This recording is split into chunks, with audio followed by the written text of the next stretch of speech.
I want to bring in now Evie Pouris, a former Secret Service agent. We thank you for joining us again. We hear at one point, I didn't hear this in the earlier recordings, we hear at one point one of the tactical clothed individuals say the shooter is down.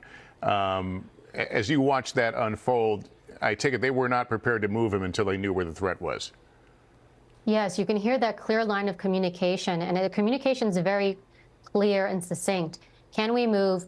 Are we clear? You hear shooters down, and you hear, are we clear to move? Clear to move. So you're hearing them speak to one another. And radio communication is one of the most important things. Actually, when it comes to comms, you always want to say less. You can hear them using very simple words, 3, 4 words. They just want to keep those airwaves clear so that the most important vital communication can pass. So they're making sure they hunker down. You see them surround him. He goes down to the ground. They all surround him. Again, when you're an agent, you're supposed to be a human shield. And in that moment, that is what they become. They become human shield. Your job in that moment is to protect your protectee, whoever that protectee is. So they all encompass him. And the other thing you do, you are designed to actually make yourself as big as possible to make sure that any potential rounds or shots that come, you don't want them to miss you and hit your protectee. So as they're hunkered down, they're locking him down.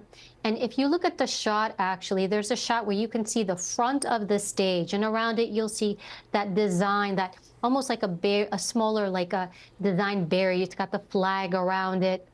That typically, and I can't say whether it is or is not in this case, but in some scenarios, when you work as a side agent, you will pick a barricade that's actually something strong and sturdy. It could be concrete or steel. Usually it's some type of steel, and that is used for that when something does happen, unfortunately, like we're seeing here, they can actually get down to the ground so that they have some type of cover. Evie, thanks. Really important information we're learning from you.